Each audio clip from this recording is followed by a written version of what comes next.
have a lot of things that I want to scratch off my bucket list. There's still my signature submissions that I want to be able to land. Honestly, just a clean KO, head kick, a knee, and elbow that just turns the lights off or completely puts somebody to sleep. Like those are the big bucket list ones that would really satisfy on Friday night. Being a pioneer of this sport, especially on the women's side, seen this story time and time again, facing the young up and comer, and how hungry she's going to be, but there is the other side of that. And instead of just being like, well, I've seen this before, what is your mindset when you're facing someone who almost in a sense has nothing to lose because they're so young in their career?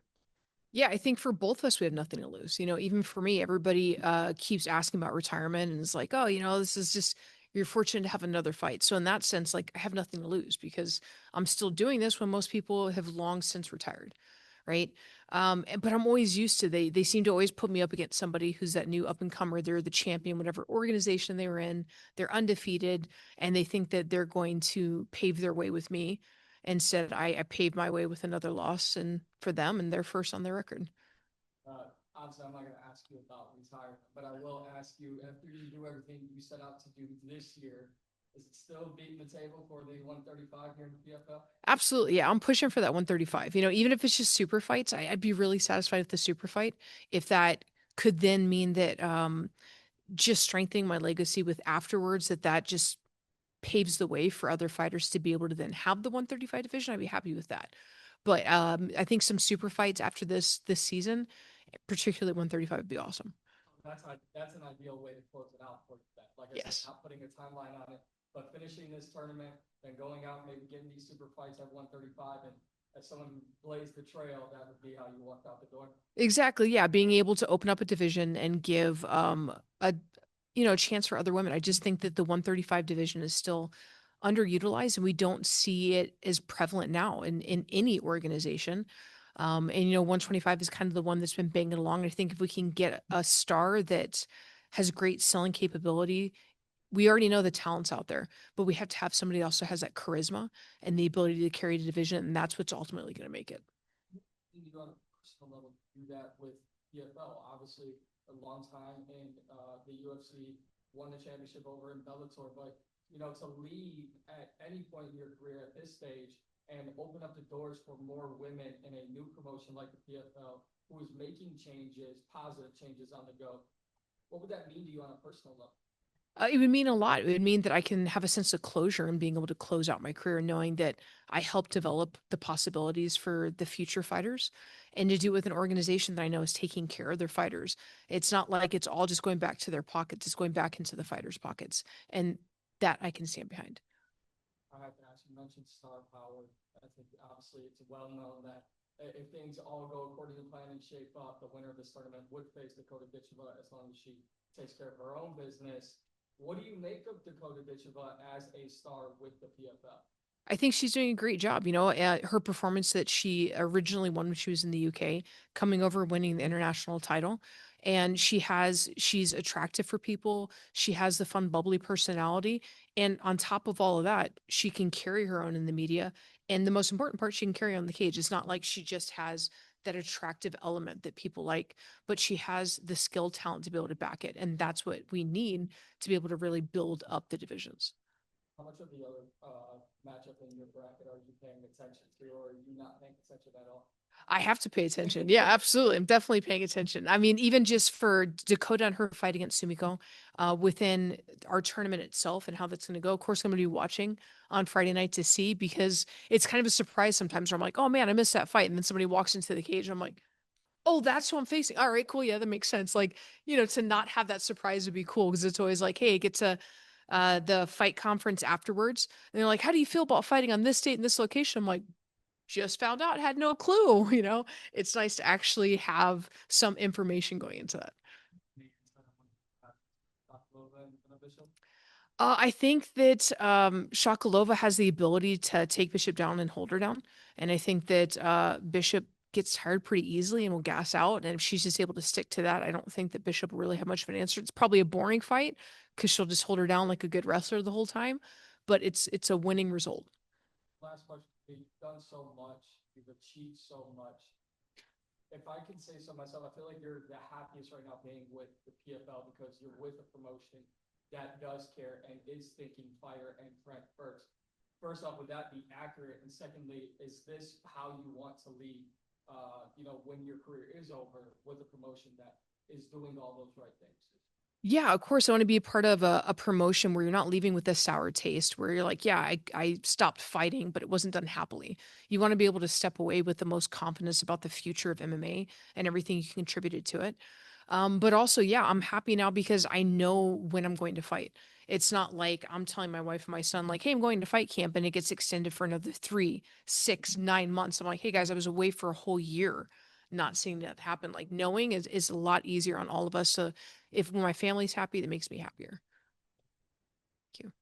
Liz, big Will, hey, Jack Radio. First, say, what it's a pleasure to be in your presence. Thank you. You are an absolute pioneer.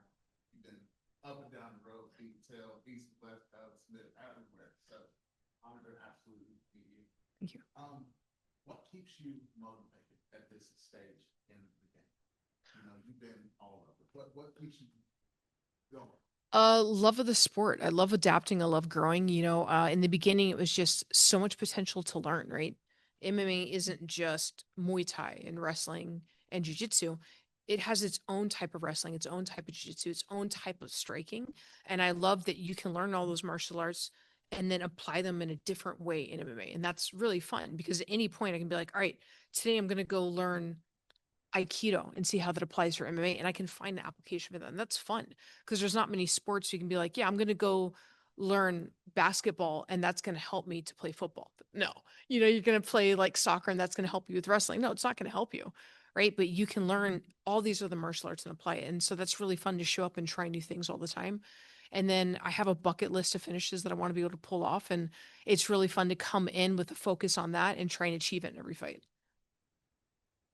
So, what's something that you could, because the game, the evolution of, women's fighting has obviously changed dramatically through the years. Looking back on it, what's something that, that see different from when you first started to, the game?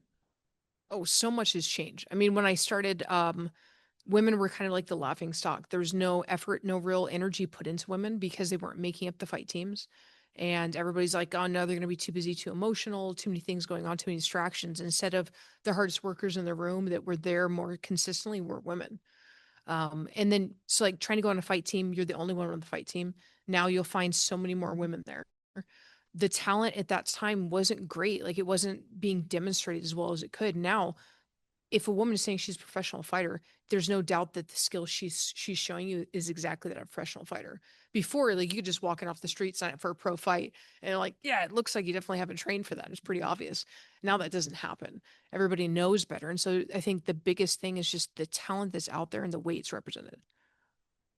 So, you've been around, you have so much fight knowledge and wisdom, and what's something that you could pass on to like up and coming young women or just young fighters in general? What's some of the best advice that you? Probably some of the best advice is to be selfish in the sport. It's a difficult thing, but understand that it comes with so many sacrifices. And if you're not willing to make those sacrifices, you're probably not going to succeed in the sport. And if you're not willing to show up to a party and bring your own meal prep so that you can stay on diet and make those type of sacrifices, that this may not be the sport for you, but you sacrifice, you put yourself ahead, you focus on doing all your own research and understanding what you need to be the best. And even when a coach says like loyalty ahead of everything, at the end of the day, like you're the one going in that cage. You have to do what's best for you and be selfish about it. Last question. What can Wichita expect out of the great Carmouche on Friday? Come Friday night, they can expect another bucket list finish. I pulled it off in the last fight. I'm going to pull off another one on Friday night. Thank you. Liz, thanks for being with us today. You're a former Bellator champion. Are you motivated to add a PFL belt to the collection? I wouldn't be here if I wasn't. Yeah, I look at Chris Cyborg and I see all the accomplishments in which he stacks up all those belts, and I want to have just a fraction of what she's accomplished. And PFL belt is one of those. It's got to be there. Do you see a clear path to a win standing or on the ground? I see a clear path in either. Really, even if it comes to striking, I think her striking is one dimensional. It doesn't offer a lot. And then on the ground, I think she's more jujitsu centric and less MMA grappling. And there's a clear distinction when it comes to fighting, and that's something that I can show on Friday night. And then sport. What thing that you've seen change? The talent of the women is the biggest thing, is the representation on the big stage of women in MMA and being able to headline fights and be main event fights. Thanks. PFL. Thank you. Hi, Liz. Hey. First off, thank you for your military service. And second, how has your military service shaped your fighting career? It's helped in a lot of ways. I think the biggest thing is just the ability to overcome with so little, and then also discipline. When everybody else is relaxing and it's a Saturday night and they're drinking and stuff, I know the discipline it takes from military experience and how to apply it to be able to achieve my goals and focus on what I need to do. Thank you so much. Thank you. All right, well, come over to Zoom. Only going to be able to get a couple of you guys. Carlo, go ahead. Liz, you fought some of the best fighters in the world, multiple time world champion. For you, how would winning this tournament impact your legacy? It would mean a huge thing. I mean, when we're talking one, just the payday would make a real impact on my family and to be able to support them and offer them what we need. And then two, just to be able to show that those little hole in the wall gyms that have been there building fighters up, that you may be overlooked. We're not the biggest gyms in the world, but we pack a huge punch. And when I win that belt, I'm able to bring that home to them, to be able to show them all the sacrifices, all the hard work that they help in supporting me paid off. And the belt really is what they put into it, not just as much as me. Throughout your career, you've really proven you're a very well-rounded mixed martial artist, but we also see that you're very mentally strong. Do you feel that fighting is more mental than it is physical? Absolutely. I so often, I mean, I've seen such talented fighters that on paper will fight somebody who they had absolutely no business losing to. But that fighter showed up that day believing they were the best in the entire world and were able to finish that other opponent. And just showing like physically they're out of shape, they look like they're gassed, but somehow pull it out of the tank. Or you see a fighter that just has that doubt that they think that they left their lucky sock at home. And so they can't possibly win this fight because they lost their lucky sock. So I definitely can see how the mental and the belief in yourself, the mental prep plays just as much a role as your physical work that you put into it. All right, Liz, last question for me. You talked about a little earlier the amount of sacrifices it takes to be a professional fighter. You've sacrificed a lot through all your years in the sport. How much do you love mixed martial arts? I love it. I mean, this is who I am. Even if I'm not fighting, I'm still teaching other people because I love being able to share the knowledge that I have and being able to reach people and find what can click for them. Because so often I find people that are like, yeah, I want to get into jiu-jitsu or I want to get into striking, but I just don't think it's for me. And it was really just the information wasn't given to them in a way that they could digest. And so I love being able to find what that language is that'll work for them because I truly love this sport and I want everybody to have that same passion. Thanks, Liz. Good luck. Thank you. Kayla. Hey Liz, so you're facing an undefeated 8-0 opponent who is riding five streak, five streak via stoppage. Is there anything in particular about her fight style that does worry you, or is this just another fight? I wouldn't say it's another fight, but there's nothing in particular that worries me. No. And with you, you've only been stopped twice in your career. Um, does she remind you of any opponents that you've faced in the past? And if so, how do you plan on using that fight experience in this fight? All the fight experience I have definitely helps in every fight that I face and being able to take those lessons. In my mind, if you lose in a fight and you learn nothing from it, then that's the true loss. Is not necessarily having an L on your record, but walking away having not had something to learn and take away from it.